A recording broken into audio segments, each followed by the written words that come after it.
Morning business breakfast షోకి స్వాగతం. 30 ఏళ్ల తర్వాత ఒక సింగిల్ పార్టీ మెజారిటీ ప్రజాస్వామ్యం భారత్ లో వెల్లివిరుస్తోంది. మోడీ సునామీ సృష్టించిన సంబరం, కలవరం, ఆనంద హేళ శుక్రవారం గమనించాం మనం. సో ఒక కొత్త నాయకత్వాన్ని, కొత్త ప్రభుత్వాన్ని, కొత్త ఆర్థిక విధానాన్ని స్టాక్ మార్కెట్స్ కూడా స్వాగతించడం కూడా చూసాం శుక్రవారం రోజు.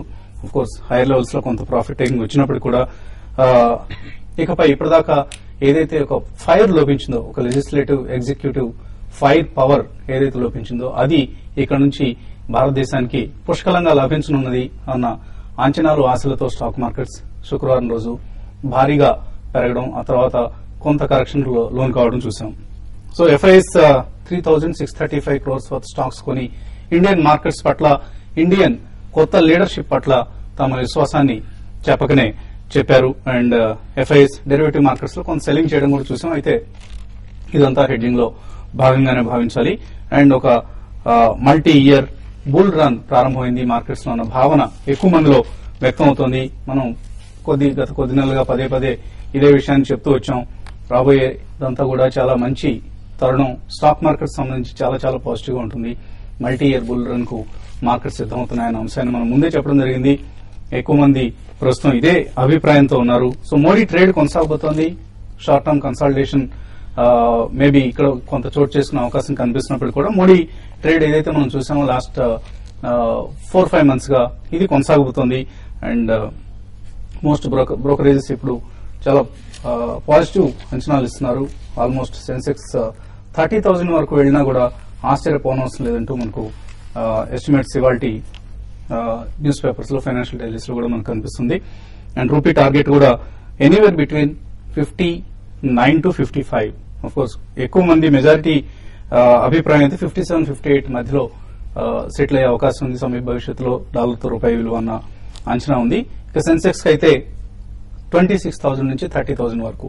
సో ఎక్కువ మంది అభిప్రాయపడుతున్న 50% ఆఫ్ ది పోల్స్టర్స్ అభిప్రాయపడింది 27,000 to 28,000 కి వెళ్లొచ్చు ఈ ఇయర్ లోగా అన్న అంచనా. ఇక సెక్టర్స్ టు బై మనం పదే పదే చెప్పుకుంటున్నవే infrastructure, PSU banks, energy, capital goods, అలాగే మెటల్స్ అండ్ ఆటో ప్యాక్ ఇవి లాభపడిపోతున్నాయన్న అంచనా ఉంది.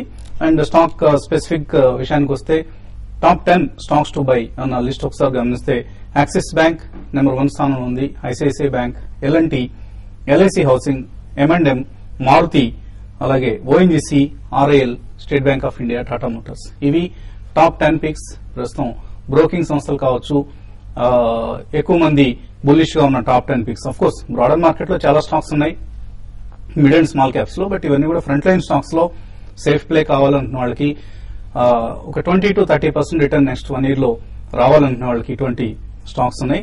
అయితే ఇవన్నీ కూడా డిక్లైన్స్ లో తీసుకోవాలి. హడావుడిగా ఉద్రేకపడి తీసుకోవాల్సిన అవసరం లేదు. ఎప్పటికప్పుడు మార్కెట్స్ లో కరెక్షన్స్ వస్తూ ఉంటాయి. అటువంటి కరెక్షన్స్ ను బయింగ్ కు వాడుకోవాలి. అండ్ ప్రతి డిక్లైన్ లో కొనుగోళ్లకు ఉపక్రమించడమే ప్రస్తుతం ఎవరైనా సరే చేయాల్సిన పని. ఈ అంశాన్ని దృష్టిలో ఉంచుకొని wish all of us good luck. ఒక కొత్త భవిష్యత్ మన కోసం ఎదురు చూస్తుంది. మార్కెట్ సంబంధించి అనలిస్ట్ ఏమంటారో తెలుసుకునే ప్రయత్నం చేద్దాం. సో ముందుగా కంగ్రాచులేషన్స్, మీరు మేనిఫెస్టోని డిజైన్ చేసిన తెలుగుదేశం ప్రభుత్వం అధికారంలోకి వచ్చిన ఆంధ్రప్రదేశ్ లో, అండ్ కేంద్రంలో ఆఫ్ కోర్స్ మనందరం ఎదురు చూసిన మోడీ ప్రభుత్వం కూడా రాక అందరికీ సంబరాన్ని కలిగిస్తుంది. ఈ పరిస్థితుల్లో మార్కెట్ ట్రెండ్స్ ను ఎలా అర్థం చేసుకోవాలి, రాబోయే రోజుల్లో ఎటువంటి స్టాక్స్ ను కొనుగోలు చేస్తే ఇన్వెస్టర్లకు లాభాలు మాక్సిమైజ్ చేసుకోవచ్చు? ఒక్కటండి, ముందే అసలు సవాళ్లు ఎక్కువ ఉన్నాయన్నమాట. ఎందుకంటే ఇప్పుడు అసలు విక్టరీ అయితే కంప్లీట్ అయిపోయింది. బట్ డెఫినెట్లీ ఏంటంటే cabinet formation and policy framework ఏదనేది అనమాట ఇక్కడ నుంచి మార్కెట్స్ ని గైడ్ చేస్తుంది. అయితే ఇమీడియట్ గా మార్కెట్ ఫోకస్ అంతా కూడా అనమాట కేబినెట్ ఫార్మేషన్ పైన ఉంటుంది. ఆర్థిక మంత్రి ఎవరు వస్తారు అని చెప్పేసి అనమాట ఆల్రెడీ ఊహాగానాల్లో లైక్ అరుణ్ జైట్లీ ఉండొచ్చు, అరుణ్ షౌరి ఉండొచ్చు, లేకపోతే దీపక్ పారేఖ్ ఉండొచ్చు అని ఇట్లా సెవరల్ నేమ్స్ వస్తున్నాయి, ఇంక్లూడింగ్ ఎక్స్ఆర్బీఐ గవర్నర్ బిమల్ జలాన్ పేరు ఇట్లా. అయితే వన్స్ ఆర్థిక మంత్రి ఇన్ ప్లేస్ ఉన్న తర్వాత జూలై 2nd week ఎప్పుడైతే బడ్జెట్ వస్తుందో, కొత్త బడ్జెట్ అనమాట, దానిపైన ఎక్కువ ఆశలు ఉన్నాయి అందరికీ. ఎందుకంటే ఫస్ట్ బడ్జెట్ కాబట్టి ఎక్స్పెక్టేషన్స్ కూడా అనమాట చాలా ఉంటాయి. ఎందుకంటే that should be the basis for future budgets కూడా కాబట్టి ఒక బిగ్ బ్యాంగ్ బడ్జెట్ కోసం అని కూడా చాలా మంది ఎక్స్పెక్టేషన్స్ ఉన్నాయి. కాబట్టి మార్కెట్స్ మాత్రం యాజ్ ఆఫ్ నౌ ఏదైతే రన్అప్ రీసెంట్లీ వచ్చిందో ఈ రన్అప్ ఇక్కడి నుంచి కాస్త కన్సాలిడేషన్ మూవ్ లోకి వెళ్ళొచ్చు అనమాట. బట్ ఈ కన్సాలిడేషన్ కూడా అనమాట ఫర్ పాజిటివ్ అప్పర్ ట్రెండ్ అని చెప్పేసి అనుకుంటా గానీ major significant down side correction అయితే రాకపోవచ్చు. అంటే ఒకవేళ డౌన్ సైడ్ కరెక్షన్ రావడం జరిగితే ఏది బేస్ ఫిగర్ గా అనుకోవచ్చు ఇండెక్స్ సంబంధించి? ఇంకా 6800 నిఫ్టీ బేస్ అయిపోతుందండి, న్యూ బేస్ అనమాట అది. ఎందుకంటే ఇది వరకు ఎట్లయితే last couple of years 5000 base అయిందో ఇప్పుడు అనమాట ఇక ఆల్ ది వే 6800 కంటే కిందకి వెళ్లే పాసిబిలిటీ కనపడలేదు. ఎందుకంటే ప్రీ ఎలక్షన్ మనం కేర్ఫుల్ గా అబ్జర్వ్ చేస్తే కపుల్ ఆఫ్ టైమ్స్ 6800 పైన రావటం నిఫ్టీ, ఆ తర్వాత కరెక్ట్ అయ్యి 6600 ఆ లెవెల్స్ కి స్లైడ్ అవ్వటం మనం చూసాం. వన్స్ డెసిసివ్ గా 6850 ఆ లెవెల్స్ క్రాస్ అయిన తర్వాత శుక్రవారం నాడు ఏదైతే 75 కి టచ్ చేసిందో అనమాట, ఇక మేబీ ఇప్పుడు షార్ట్ టర్మ్ పీక్ 75 అవుతుంది అనమాట. కాబట్టి fresh medium term up trend trigger అవ్వాలంటే 75 నిఫ్టీ కూడా క్రాస్ అవ్వాల్సి వస్తుంది 7500. బట్ బిట్వీన్ 7150 టు 7350 టు 400 మధ్యలో మాత్రం డెఫినెట్లీ కాస్త స్ట్రాంగ్ కన్సాలిడేషన్ ఉంటుంది. ఒకటి ఇక్కడ మనం కేర్ఫుల్ గా అబ్జర్వ్ చేయాల్సింది, మోడీని ఎప్పుడైతే ఫస్ట్ ప్రైమ్ మినిస్టర్ కింద అపాయింట్ చేశారో, ఇది ప్రైమ్ మినిస్టరియల్ క్యాండిడేట్ గా బీజేపీ డిక్లేర్ చేసిందో ఆ రోజు నుంచి ఈ రోజుకి ఎఫ్ఐఎస్ 1 lakh crores పెట్టారు ఇండియాలో. అంటే ఎఫ్ఐఎస్ ఎంత ఎక్స్పెక్టేషన్స్ తో ఇండియాలో పెట్టారో మోడీ పైన చెప్పేసి కూడా మనం ఆలోచించాలి. ఎందుకంటే డొమెస్టిక్ ఇన్వెస్టర్స్ కి కాన్ఫిడెన్స్ లేకపోయినా ఫారిన్ ఇన్వెస్టర్స్ కి చాలా కాన్ఫిడెన్స్ ఉండింది ఆయన అడ్మినిస్ట్రేటివ్ క్యాపబిలిటీస్ పైన. 1,00,000 కోట్లు ఆల్రెడీ పెట్టారంటే మేబీ ఎంత ఫండ్ ఫ్లో ఫ్యూచర్ లో రావచ్చు, డిసప్పాయింట్మెంట్ ఉంటే కనుక వాళ్ళ దగ్గర నుంచి సెల్లింగ్ ఎట్లా ఇంపాక్ట్ చేస్తుంది అనేది కూడా ఆలోచించాల్సి వస్తుంది. కాబట్టి నెక్స్ట్ ఫ్యూ మంత్స్ మాత్రం క్యాబినెట్ ఫార్మేషన్ పైన, బడ్జెట్ పైన అండ్ పాలసీ ఫ్రేమ్వర్క్ ఎట్లా అన్ఫోల్డ్ అవుతుంది పైన మార్కెట్స్ షార్ట్ టర్మ్ మూవ్మెంట్స్ ఉంటాయి. And last but not least అండి, ఇటు సీమాంధ్రలో గానీ ఇక్కడ గానీ ఎవరైతే తెలుగుదేశానికి వేశారో వాళ్ళ ఓటు అందరికీ థ్యాంక్స్ చెప్తున్నాం. సో ఒక శుక్రవారం రోజు మనం చూసాం నిఫ్టీ ఆల్మోస్ట్ 4.5% వరకు హైయర్ లెవెల్స్ నుంచి పీక్ లెవెల్ నుంచి కరెక్ట్ కావడం చూసాం. అండ్ మే సెకండ్ హాఫ్ లో కొంత కన్సాలిడేషన్ ఉంటుంది, ఇక్కడ నుంచి కొంత కరెక్షన్ ఉండే అవకాశం ఉందన్న అంచనాలు కొంతమందిలో ఉన్నాయి. సో ఈ పరిస్థితిలో కుటుంబాలు చెప్పినట్టు 6800 బేస్ దృష్టిలో ఉంచుకొని షార్ట్ సెల్లింగ్ కి వెళ్ళొచ్చా, లేకపోతే 7500 పీక్ ఏదైతే ఎక్స్పెక్ట్ చేస్తున్నా అది దృష్టిలో ఉంచుకొని లాంగ్ పొజిషన్స్ తీసుకోవచ్చు ట్రేడర్స్ ప్రత్యేకించి ట్రేడర్స్ కి మాత్రం కొంచెం ఇక్కడ నుంచి వోలటాలిటీ అనేది మార్కెట్ లో చోటు చేసుకునే అవకాశం ఉంది. కాబట్టి వాళ్ళు కొంచెం జాగ్రత్తగా ఇంతకు ముందులాగా ఒకే సైడ్ అప్ సైడ్ అనేది ఉండకపోవచ్చు. ఎందుకంటే ఆల్రెడీ మనకి న్యూస్ అంతా వచ్చేసింది, న్యూస్ మనకి అనుకున్న ఎక్స్పెక్టేషన్స్ అనుకున్న తగ్గట్టుగా బీజేపీ రావడం చూసాము. కాబట్టి అదే రోజు మార్కెట్ లో చూసాం లేదా హై నుంచి దాదాపు 400 పాయింట్ నిఫ్టీ కరెక్షన్ చూసాము, అట్లనే సెన్సెక్స్ లో కూడా భారీ కరెక్షన్ చూసాము. కాబట్టి ఈ లెవెల్లో మార్కెట్ కొంత ఆగడానికి అవకాశం ఉంది. నిఫ్టీ గానీ 7200 ఆ లెవెల్ గానీ బ్రేక్ అయ్యి దానికి బిలో గానీ ట్రేడ్ అయిందంటే మాత్రం కొంచెం మార్కెట్ లో ఒక ట్రెండ్ అనేది డౌన్ సైడ్ ట్రెండ్ వచ్చి ఒక profit booking kind of selling అనేది రావచ్చు. బట్ ఇది ఇక్కడ నుంచి కరెక్షన్ వచ్చి 6800 కి వెళ్తుంది అయితే నేను అనుకోను. కొంచెం మార్కెట్ లో ఒక 200 పాయింట్స్ అరౌండ్ 7000 అండ్ 6950 ఆ లెవెల్ దగ్గర నిఫ్టీ ఆడడానికి అవకాశం ఉంది. అది కూడా వస్తుందని గ్యారంటీ లేదు. కాబట్టి ఏ రోజుకి ఆ రోజు అనలైజ్ చేసుకొని ట్రేడ్ చేసుకోమని చెప్తాను. ఈ రోజు విషయానికి వస్తే ఈ రోజు కొంత హైయర్ లెవెల్లో కొంచెం సెల్లింగ్ చేసుకోమని చెప్తాను.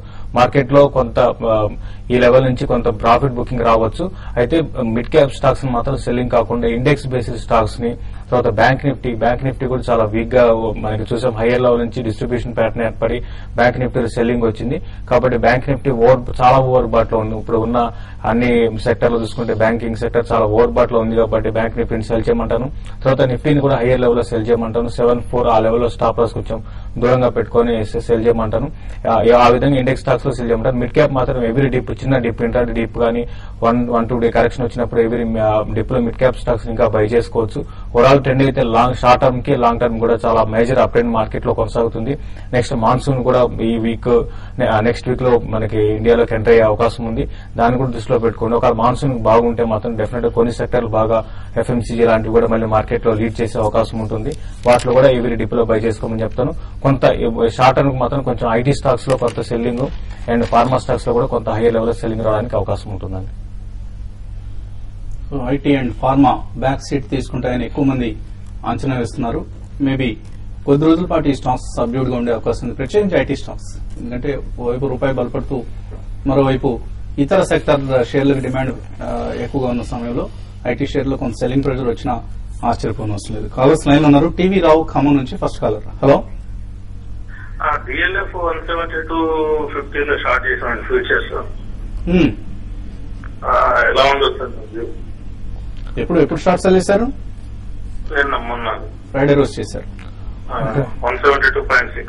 ఓకే ఒకటండి డిఎల్ఎఫ్ అయితే లాస్ట్ కొంత వీక్ గా ఉన్నా కూడా మళ్ళీ లాస్ట్ ఒక 2-3 రోజులు బాగానే పుంజుకుందండి. స్టాక్ కూడా బాగా పెరగడం చూసాము. అయితే అరౌండ్ ఈ లెవెల్ స్టాక్ కొంత అరౌండ్ 178-180 దగ్గర హ్యూజ్ రెసిస్టెన్స్ అనేది డిఎల్ఎఫ్ ఫేస్ చేయొచ్చు. మీరు షార్ట్ ని హోల్డ్ చేయండి. ఒక డిప్ వచ్చినప్పుడు మీరు కరెక్ట్ కవర్ చేయమని చెప్తాను. మేజర్ డౌన్ ట్రెండ్ కూడా స్టాక్ లో అరౌండ్ 140-145 దగ్గర ఆగిపోయిందండి. ఈ రోజు రేపట్లో కరెక్షన్ రావచ్చు. కరెక్షన్ వచ్చినప్పుడు మీరు ప్రాఫిట్ బుక్ చేసుకోమని చెప్తానండి. తర్వాత కలర్ నరసింహరావు హైదరాబాద్ నుంచి. హలో సార్, గుడ్ మార్నింగ్ అండి. Morning sir, sir Suven life Suven గురించి ఒకసారి కనుక్కున్నామండి. సువెన్ ఉన్నాయా మీ దగ్గర ఈ షేర్లు? ఉన్నాయండి. అండ్ యాక్చువల్ గా నేను 40లో తీసుకొని 85 లో సేల్ చేశాను. But again I bought it 90 అనమాట. మళ్ళీ ఫ్రెష్ గా 90లో ఎంటర్ అయ్యారు. అక్కడ నుంచి కొంచెం వీక్నెస్ కనిపిస్తుంది సువెన్ లో. ఇక్కడ రేంజ్ బౌండ్ అయిపోతాయండి ఫార్మా స్టాక్స్. మనం ఇందాక అనుకున్నట్టేనమాట. ఎందుకంటే ఎక్స్పోర్ట్ డ్రైవింగ్ స్టాక్స్ ఏవైతే ఉన్నాయో అనమాట, ఆ స్టాక్స్ అన్ని కూడా కొంచెం వీక్ గా ఉండొచ్చు. లైక్ ఐటీ, ఫార్మా ఇవన్నీ. ఎందుకంటే రూపాయి దాదాపు 56 వరకు కూడా బలపడుతుందని చెప్పేసి స్ట్రాంగ్ గా ఫారెక్స్ మార్కెట్స్ నుంచి ఇండికేషన్స్ ఉన్నాయి కాబట్టి సువెన్ కూడా నేను అనుకోవటం ఈ వీక్ ట్రెండ్ ఇంకా కొద్ది కాలం కంటిన్యూ అవ్వచ్చండి. అన్లెస్ అనమాట సమ్ కార్పొరేట్ అనౌన్స్మెంట్ ఏదైనా వస్తే, పాజిటివ్ అనౌన్స్మెంట్ తిరిగి న్యూ హైక్ వెళ్తుంది. కానీ అదర్వైజ్ రేంజ్ బౌండ్ అయిపోతుందండి స్టాక్. ఓకే అండి. మరిన్ని కాల్స్ అలాగే మెయిల్స్ చూడబోయే ముందు కాసేపు విరామం.